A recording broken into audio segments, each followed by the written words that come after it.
Hey, what's up? It's your boy, Stephen McCoy, and you are listening to Sessions with Stephen. Today, we have the legendary, the beautiful, from my hometown, North New Jersey, Miss Dionne Warwick. Hi. How are you, Miss Warwick? I'm wonderful. How are you? I am great. So much has been going on. First of all, I introduced you as a legend. When you hear the word and are introduced as a legend, how did that ring the bell in your ear? Just knowing that you started as a little girl just singing in church and singing with your family, and now actually reaching a stature that most artists cannot reach in this generation. Well, I've been called a legend, and it can be pretty overwhelming at times because I kind of have designated who a legend and what a legend represents. And I still feel that I've got a long way to go to reach the legendary status of people like Sarah Vaughan and Lena Horne and Ella Fitzgerald and Sam Davis Jr. and Frank Sinatra. Those are legends. And I'm still standing on their shoulders. You paved the way for so many. Your voice paved the way for so many people out there today. And with you receiving the Grammy Lifetime Achievement Award, which will actually, the ceremony would be when? You know, when the ceremony will be in May, where I actually received the award. But the announcement was made at the Grammys that I Right. I found that to be so amazing. You look absolutely beautiful at the Grammys. How was the Clive Davis Grammy party? You know, Clive knows how to throw a party. What can I tell you? Yes. You know, you get to see a lot of people you haven't seen in a long, long time. Yeah. Unless you run across them in the airport like we usually do, we run past each other there, you know. Right. It's nice to kind of renew those relationships. There was a lot of Dionne Warwick in my house. There was a lot of Aretha Franklin in my house. There was Whitney Houston, your cousin, who that's the first woman that I actually fell in love with. Everybody did. She was right. She was the world's sweetheart. Yeah. February 12th was the anniversary of Whitney's passing. I would like to ask you, going to those Grammy parties, are you ever skeptical? Because, I mean, there's so much speculation and conspiracies that they make up. And do you keep yourself distanced from the people in the industry? No. I have no reason to keep my distance from them. I know it's an industry that is full of people that I know and quite a few that I don't, and have the opportunity, as I said, to meet. And you know, it's an industry that I grew up in that was of camaraderie. People who knew each other and supported each other and were there for each other. So, and I still live by that. I love that. I love that you don't come off as someone who's paranoid, or because there is a lot of mental illness nowadays and people feeling like they can't trust anyone. But I always say there's two types of fool, one that trusts everyone and one that doesn't trust anyone. You do have to find a balance. Oh, absolutely. You know, and until you find people are not what they appear to be, you know, you don't prejudge people. I have never done that. Yeah. I love that. And one thing about you is that family.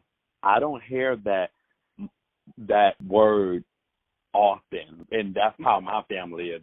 We're all about family, and I always hear you say that, family. Yeah, no, my family is very important to me. It has always been. And, you know, there are very few of my family left. My Aunt Sissy and my cousin Diane. These and of course my cousins, the children of my Aunt Sissy. But aside from that, you know, I don't see any reason why not to link up with your family whenever you can. Yeah. Anybody has your back. Your family should. Mm-hmm. No, mine does. And how are you able to remain as close? I know that might be a silly question, but it just seems like nowadays everyone is just so distant. I mean, we just spoke about everyone always in their phone and lack of communication. What is the secret to you and your family always remaining close and strong? Well, we make sure that we are. You know, we love each other. We respect each other. We support each other. And, you know, whenever we are able to be together, we are.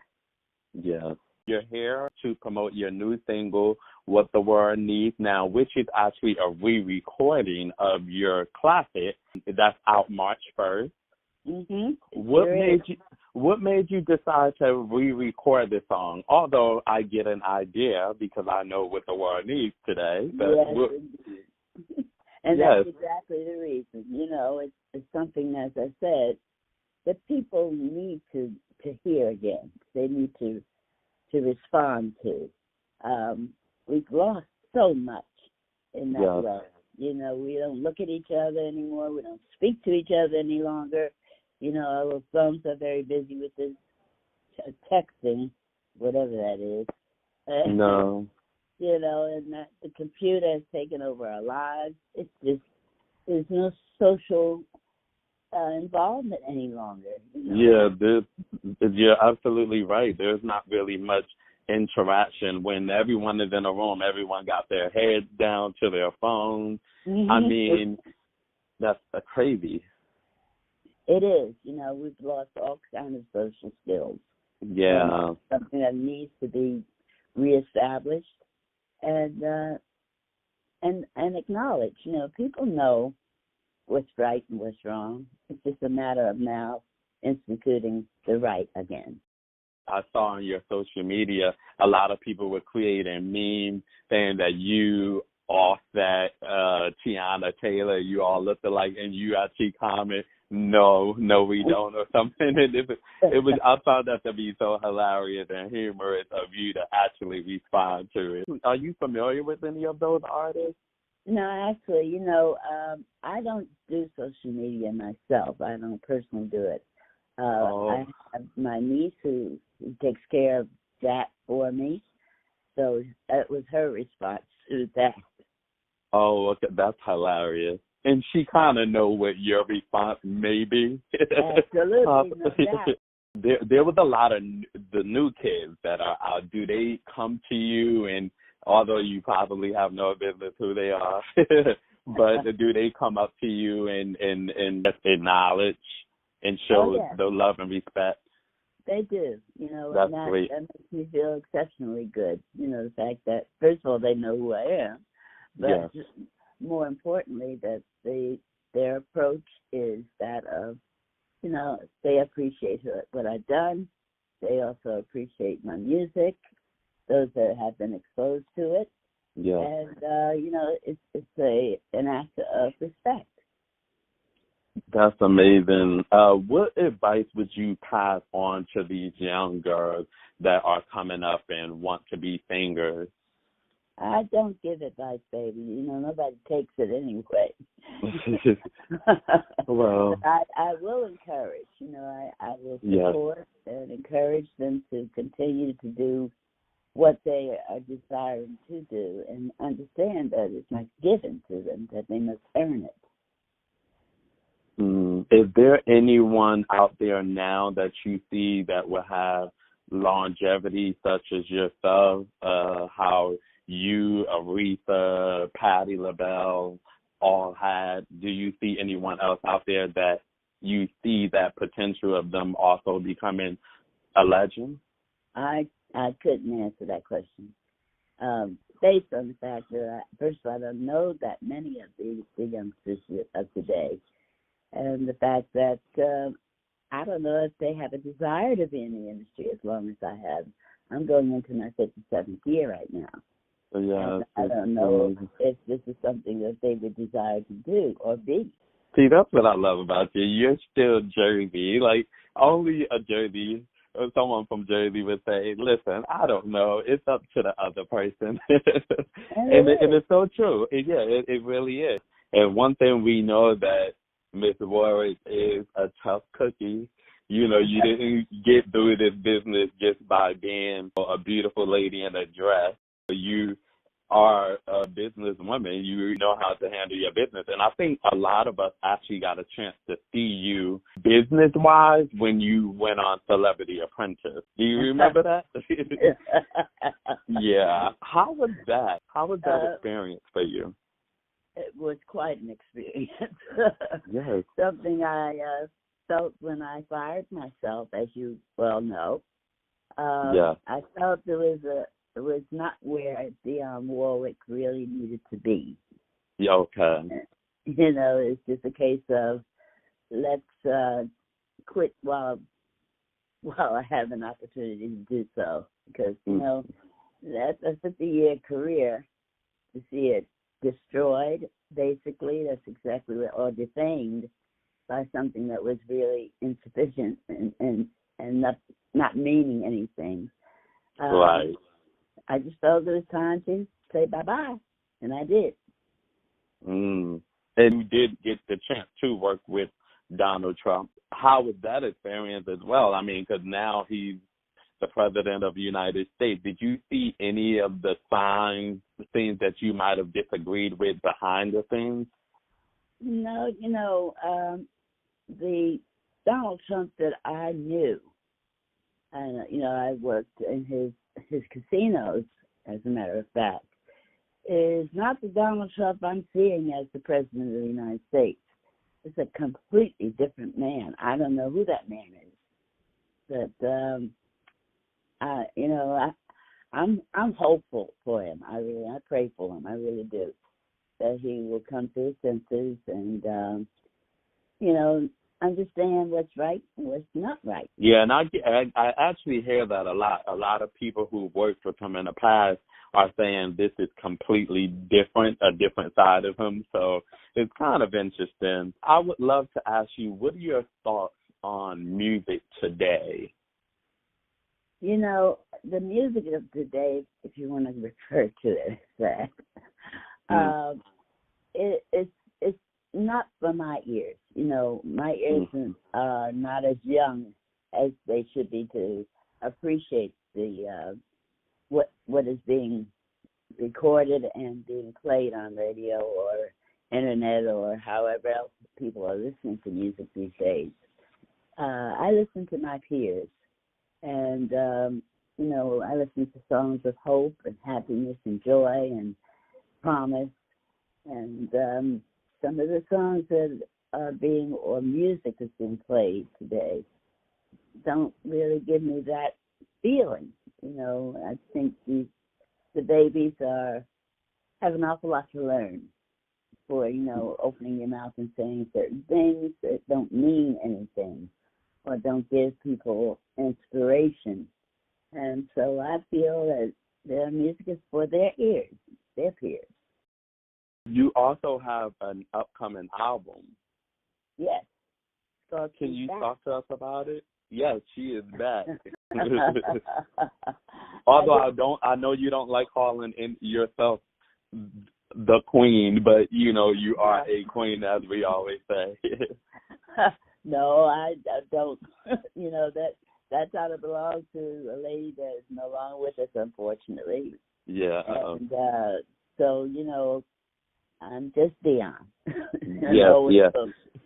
And see, that's also a Jersey thing too. I'm sure one thing about you, the Jersey and you, no one can ever take that away. You went all the way around the world and you still remain humble, which is it's kind of hard to stay humble now. Well, I wouldn't say it's hard, but it just seems like with the world, the social media of it all, everyone is drawn to the negativity. What is your secret to staying humble? It's the way I was raised. You know, it's simple as that. You know, there's no point in being something I'm not. and I don't intend to be. I kind of like me.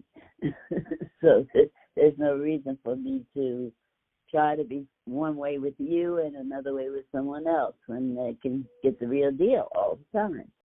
It's people like you, your voice. You guys always had such messages in your song, and even it could be a sad song or a love song, but it inspires you, make you just want to be a better human being. Will we see some of this on the new album? Absolutely. I had a ball recording this CD, and a lot of wonderful songwriters and my son, first of all, produced the CD, and he took the time to, put me in a place where I haven't been in a long time. I'm doing a couple of duets with some kids that you are probably much aware of, and I finally had the opportunity of meeting, one being a Music Soul Child, and he's a lovely young man, and one of my babies, I call him my baby, Kenny Lattimore. So I was thrilled to be able to do that, and friends who have written wonderful songs that I had the opportunity to record. Ashford Simpson wrote a wonderful song for me. Brenda Russell. And the list really goes on. It's just been a joy to get back in the studio and do things that I feel had uplifting, wonderful words to say to people's ears.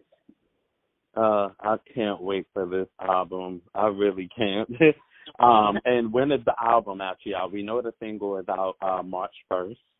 Right. The CD will follow very shortly after that. Okay, I'm so excited about it. And Miss Warwick, thank you so much. You don't understand how much this means to me for you to come on my show, and then you being from my hometown. It's amazing, and I know for me, my grandmother, my aunties, all of them would be so proud of this moment. Well, thank you, my baby. I appreciate that. Thank you so much, and I wish you the best, and please come back again. Come back on the show again. I'll do that. Thanks. All right. Hey, subscribe now.